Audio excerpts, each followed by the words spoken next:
मनुस्मृति और भारतीय संविधान पर सियासी संग्राम, रामभद्राचार्य पर भड़की बसपा सुप्रीमो मायावती। इस वीडियो में इसी पर विस्तार से चर्चा होगी। नमस्कार, मैं रजनीश यादव, आप देख रहे हैं लोकमत हिंदी। दरअसल एक इंटरव्यू के दौरान रामभद्राचार्य ने कहा कि मनुस्मृति देश का पहला संविधान है। मनुस्मृति में ऐसी एक भी लाइन नहीं है जो कि भारत संविधान के खिलाफ हो। इस दौरान जब डॉक्टर भीमराव अंबेडकर की बात की गई तो रामभद्राचार्य ने कहा कि वह कोई सामाजिक न्याय के नायक नहीं है। इस पर बसपा सुप्रीमो मायावती भड़क गईं। मायावती ने नाम लिए बिना जगतगुरु रामभद्राचार्य पर पलटवार किया। मायावती ने शनिवार को एक्स पर लिखा कि कुछ साधु संत सुर्खियों में बने रहने के लिए विवादित बयानबाजी करते हैं।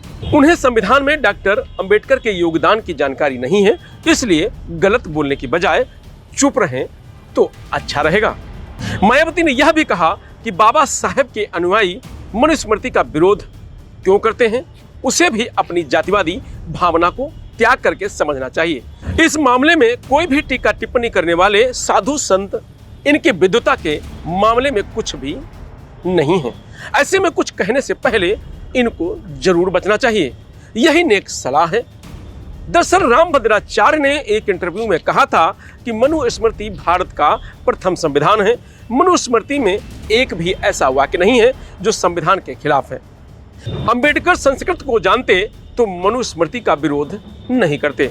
रामभद्राचार्य से एक इंटरव्यू में पूछा गया कि मनुस्मृति क्या है, तो उन्होंने कहा मनुस्मृति देश का पहला संविधान है। मनुस्मृति में ऐसी एक भी लाइन नहीं है जो कि भारतीय संविधान के खिलाफ हो। इस दौरान जब डॉक्टर अंबेडकर की बात की गई तो रामभद्राचार्य ने कहा कि वह कोई सामाजिक न्याय के नायक नहीं है। अगर वह संस्कृत जानते तो मनुस्मृति को जलाने की गलती नहीं करते। उन्होंने कहा कि मनुस्मृति संस्कृत भाषा में है। अंबेडकर ने संविधान का निर्माण नहीं किया है। 100 लोगों की कमेटी थी जिसने संविधान का निर्माण किया था, वह उनके अध्यक्ष थे। 7 महीना पहले रामभद्राचार्य ने कहा था कि अंबेडकर को संस्कृत का ज्ञान नहीं था। इससे पहले रामभद्राचार्य ने मार्च 2025 में डॉक्टर BR अंबेडकर पर टिप्पणी की थी।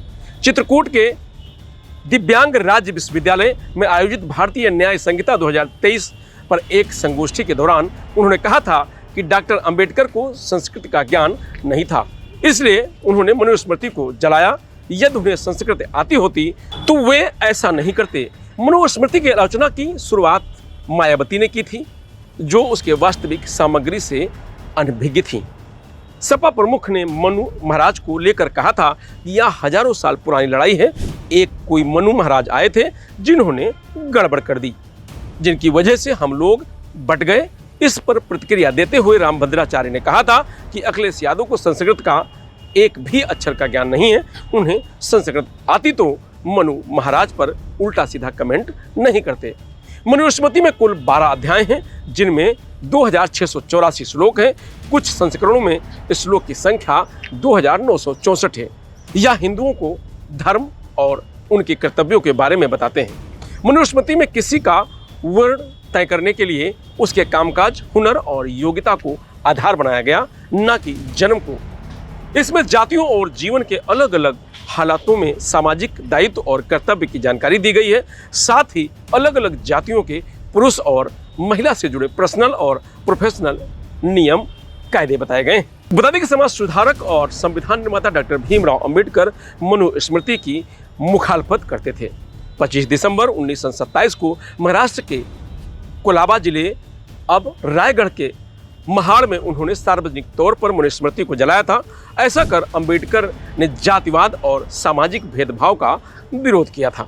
इसके लिए महाड़ में एक खास वेदी तैयार की गई, जिसमें 6 इंच गहरा और 1.5 फुट चकोर गड्ढा खोदा गया। वेदी में चंदन की लकड़ियां रखी गईं। 25 दिसंबर 1927 को सुबह 9 बजे समाज सुधारक गंगाधर नीलकंठ, सहस्त्रबुद्धे और 6 दलित साधुओं के साथ डॉक्टर अंबेडकर ने मनुस्मृति का एक एक पन्ना फाड़कर आग में डालना शुरू किया।